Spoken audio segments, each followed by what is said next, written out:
Hi guys, good evening. Ayan, yung mukha natin. Hindi pa ako nakaayos. Mag-unboxing tayo guys. Yung sa LBC. Ayan o, LBC. Ayan.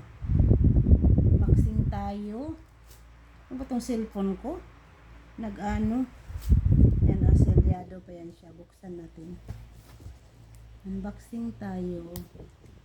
Kung anong laman nito. Hulaan nyo guys, anong laman nito? Sige nga, hulaan nga ninyo kung anong laman nito. Itong laman ng LBC, yung kinuha ko kanina sa Hagna. Unboxing tayo guys. Good evening sa ating lahat.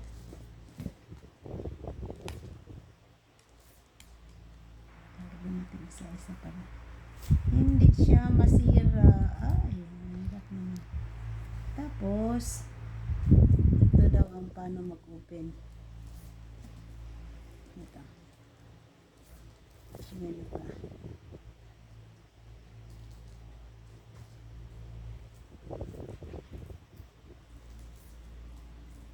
Sige na siguro, ganyan. Oh my goodness.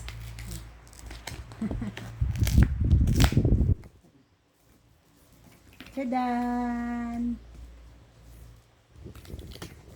Anong laman? Anong laman?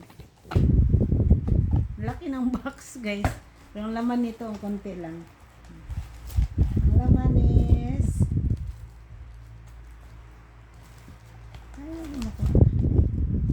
ayaw makuha. Yan guys. Yan ang laman. Your first step to better care. Yan. How to ano to guys?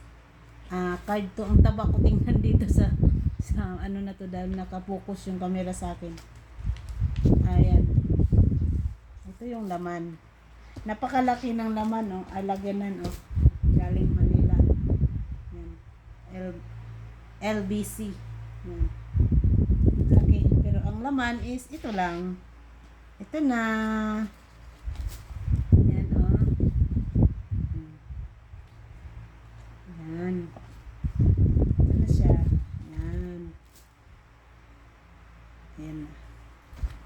Hindi na pala siya IntelliCare. Nung unang trabaho ng anak ko, ang card is IntelliCare. Ngayon is iCare. iCare ang nakasulat. In life. Ayan. Ito na yung ipapresent ko pag magpapacheck up ako. Kasi saktong 6 months na anak ko sa Manila, kaya pasok na ako sa sa health card. Ito yung kinuha ko kanina sa Hagna. Alam nyo guys, dumating ito nung Miyerkules, March 5.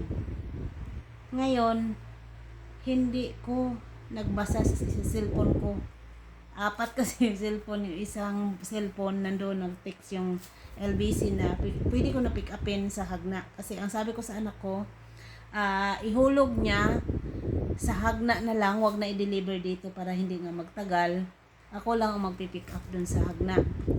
Kaso, hindi tayo nagbabasa ng text sa cellphone. Ang lagi kong binabasa yung messenger, hindi yung mga text sa SIM card. Nawala sa isip ko, kaya kagabi, sabi ko, hala, Sabado na bukas. Paano ba yung card hindi pa dumating? Kasi ang sabi ng anak ko, mag-a-update daw siya kung nandito na. Hindi naman nag-update. Siguro busy sa trabaho. Kaya kagabi, inopen ko yung isang cellphone ko, patay. Andito pala yung text ng LBC na kailangan ko nang puntahan sa Hagna. Kaya kagabi na problema ako. Sabi ko, hala, Miyerkules, Huwebes, Biyernes, Sabado. Sabi ko mamaya nakalagay kasi doon, pagdating ng 3 days na hindi mo makuha, para ibabalik nila ko saan galing. Kaya tinawagan ko yung anak ko na, tawagan mo naman yung opisina na wag ibalik kasi kukunin ko ngayon. Sabi niya, hindi pa yan puntahan mo na ngayon kasi kung hindi mo pa makuha ngayon, baka bukas or Lunes ibalik na ng Maynila. Kaya yun, kanina, pagising ko ng umaga na manyanita kami may birthday, pag uwi dito, nag-upload lang ako at nagbihis, punta kaming Zumba sa bayan sa Astrodome. Sa Zumba, dahil nga si Jocelyn at si Nana nagtawag sa akin na ano daw, na punta daw ako doon sa bahay nila kasi si Father Darwin ang mag-blessing ng bahay para makablog ako. Ginawa ko, 8 na nag-start ang Zumba sa Astrodome. Pagka 9, nag-out na ako. Sabi ko sa kanila, mauna ako dahil kailangan ko pumunta ng lugar nila ni Jocelyn. Tapos, ngayon, hindi ko alam kung paano pupunta doon. Kasi hindi na nag-reply si Jocelyn, yung pala, hini din ang signal nila. Paglabas ko sa Astrodome, wala talaga ako masakyan pa, para ako may tricycle, walang dumaan. Kaya sabi ko, lakad ako konti. May nakita akong nakamotor. Sabi ko, kuya, ano ka ba, namamasahiro? Sabi niya, hindi. Nung nilapitan ko, si Joel pala, kapatan nila Judy, anak nilang Salina. Uy, ikaw pala to.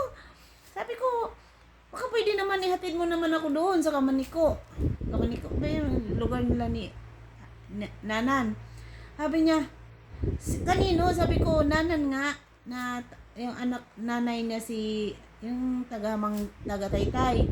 Sabi niya, sa ano yun, sa banda daw, sa taas pa yung bahay nila. Sabi ko, sige na, hatid mo naman ako kasi naghahabol ako kasi sabi, alas 10 daw yung blessing ng bahay nila at si Father Darwin.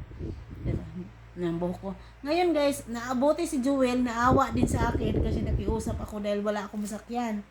Hinatid ako niya, tapos pagdating dun sa taas, sabi ni Joel, hindi ko sure ang bahay nila dito, nakalimutan ko na, magtanong ka. Yun pala, yun istapan namin, yun na yung bahay nila ni Nanan. Tapos sabi ko, asa di ang bahay ni Nanan? Nung siya, kanin, ko, ay salamat. Tapos si Joel, imbis na bayaran ko na, sabi ko, haglit ko ang bayad. Umalis na, sabi niya wag na lang daw. Di na libre ako ng pamasahe. Tapos yun nga, pagpasok ko doon sa guys, sa loob, nandun na pala si Father Darwin. Pala, napaaga ang blessing nila dahil inuna doon sa bahay nila bago sila pupunta sa ibang lugar. Kaya pagdating ko, kumain na sila Father Darwin sa lamisa, kasama sila Jocelyn at Nanan. Kaya binigyan na lang din ako ng plato para kumain din. Kaya yun, nakapapicture pa rin kahit paano kay Father Darwin. Tapos naabutan ko na lang yung binilisingan niya, yung binili nila sa sa opisina nila, yung mga yung ang tawag nun, yung binili nila sa opisina, yun na lang pinabilisingan ni Jocelyn. Tapos umalis na si Father Darwin. Kaya ayun, nakapapicture ako. Tapos yun, pagkatapos noon, nagdasal lang para sa mga kaluluwa. Tapos nagbigay ng mga pagkain. Pagkatapos, sabi ko ni Sili na alis na ako dahil need ko na makapunta ng Hagna dahil nga kukunin ko to. Kaya pagdating ko naman ng Hagna, nakuha ko naman agad. Hindi ko na to binuksan doon dahil nga pagbigay nito, may dumating na nasakyan na bus, yung series. Kaya nagmadali na akong sumakay dahil nga naghahabol nga ako dahil alam ko may alas 3 na mass dito sa amin sa chapel. Kaya nakarating naman ako agad ng Anas, Valencia. Kaso pagdating ng Anas, Valencia guys, walang masakyan. Sa sobrang init, sa alas 12 na tanghali, sobrang init. Nagsombrero na ako, nagpayong pa ako. Naglakad ako guys. Hiningal talaga ako. Sobrang init.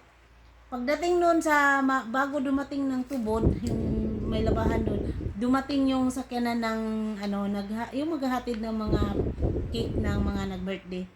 Talagang kahit malapit na sumakay talaga ako sa sobrang init hanggang doon sa basketball court namin. Kaya, yun.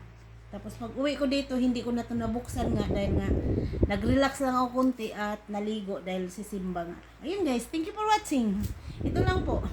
Ito yung kinuha ko sa akin na sa Hagna.